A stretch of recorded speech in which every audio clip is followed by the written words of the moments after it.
Welcome to CWFalcons.com and our weekly coaches show. I'm joined here by women's basketball head coach Stacey Brunner-Jones. Her team is 17-3 overall. They're second place in the NAC. Coach, since we've talked last, you've won multitude of games. You played CIT, which I know you always love.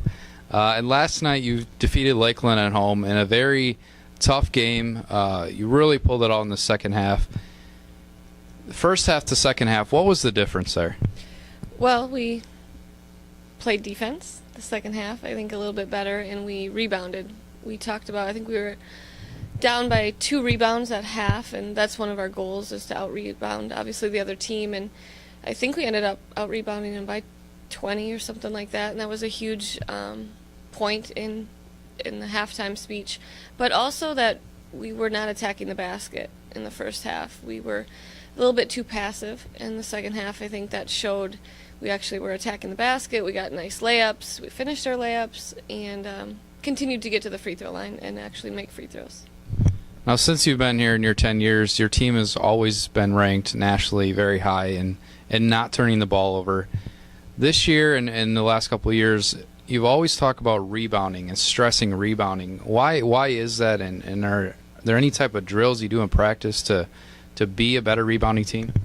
Well, you stress it because you could shoot 60% or you could shoot 10% for the game. And giving your team another opportunity to score is just huge. And we are bigger this year than we have been in the past. And to give us those second chance opportunities is huge. And we are a team that doesn't often shoot well. And so we really, instead of stressing about that, and obviously we work on trying to make our shots, but working with not just our posts but our guards to give us second chance opportunities is important, and not just rebounding drills, but just in overall, whether we're scrimmaging or any kind of drills, we really stress rebounding. Now you have 5 games left in conference play, 3 on the road, 2 at home. You're in the midst of a 3-game week this week. You played yesterday on Tuesday, you play Thursday at Aurora, Saturday you host Dominican. You don't normally play 3 games in a week. How are you preparing your team for the grind of this week? Well, we used to have to play a lot of 3-game weeks the last couple years, and it's nice this year to only have 2 a week. As a coach, I hate it. I like to prepare. I like to have at least 2 to 3 days to really go over the scouting report and put it into practice, the opponent's stuff. But as a player, they love it. They get to play, and that's what they want to do. So. And it's a little unique that we prepared for Aurora for Saturday, and now we already went through that scout, and then to play Lakeland, and now to play Aurora again.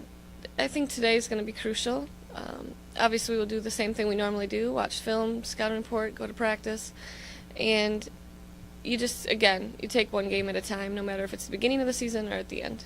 I can imagine as a player at this point they're getting tired of hearing you yelling at them, but nonetheless, with 5 games left in the year, do you start preparing different, knowing that the conference tournament is coming up? Do you hear your players talking about that, or how do you keep them straight and ready to go for the next game and not thinking too far ahead? Well, that's why it's great to have 3 seniors that have been through it and are good leaders. And we've never talked about the conference tournament. I know that we've clinched a spot in it, which is just expected in our program, and so we haven't talked about it at all. We won't talk about it until we get there. And just keeping everything the same, I think that's routine is really, really important, and our seniors are doing a good job of leading in that example. You mentioned the seniors. On Saturday is senior day. Halftime of the men's game at 2 o'clock. You'll honor Anna Butler, Katie Luthi, and Camille Parsons. Talk about that trio over the last couple of years, what they've meant to this program and how they've helped the program grow, and maybe some of the things you've had with them. Yeah, that's going to be the game won't be that different, and really the halftime before in the men's game, they'll all stay real calm and just pretty normal routine. But I do think about the banquet. I think about having to talk about those 3 seniors, and that's going to be emotional, and they've just brought so much to this program for 4 years, and Camille 5, and on and off the court, and by example and by voice, and we're going to miss all 3 differently next year, but we will miss them greatly. Senior Day is coming. Do you think about it, or have you thought about it when you went back 4 and 5 years ago, sitting in those high school gyms, watching them, thinking, are they going to be a 1,000-point scorer? Are they going to stay all 4 years? How many games are going to win? Have you thought about that at all? Or, I mean, imagine on Saturday at the banquet you're going to discuss that. Sure. Well, Katie Luthi, I mean, everything's kind of come true when I was recruiting her. I said she could be a 4-time first-team all-conference player, and she will be. And I think she went through a little slump this year, in late, and she, I think, bounced back well against Lakeland. And I knew when we recruited her she could be a special player. And it's funny, Katie and I just talked about some emails I looked over the other day from when I was recruiting her, and it's pretty special to look back at that time. And Anna, what I love about Anna's story is she didn't play a lot her freshman year.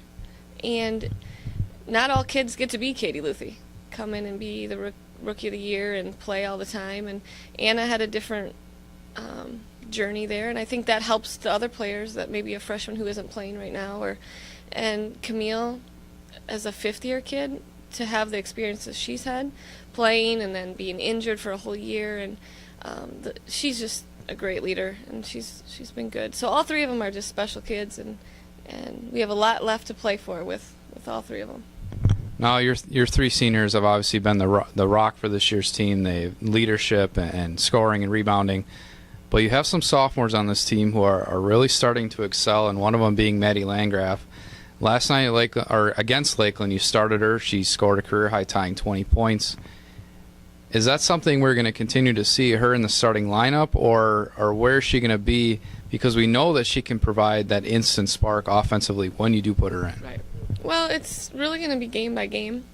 I think we have a good 7-8 rotation, and depending on the opponent, we will probably start differently every time, and it just depends on how we think as coaches the scout should go and who should guard who. But Maddie is a spark, that's for sure, and especially when Anna gets into foul trouble, she's got to play some point, which she played in high school. But Maddie is definitely our most improved player, and she'll get that award at the end of the year. And it's great to see her excel, and the whole team loves when she does something exciting, and she's a fun player to coach. All right, thanks, Coach, and good luck the rest of the way. Stay tuned to CWFalcons.com for more updates on the women's basketball program, and come to Saturday's game at 4:15 to cheer on the Falcons as they host Dominican University.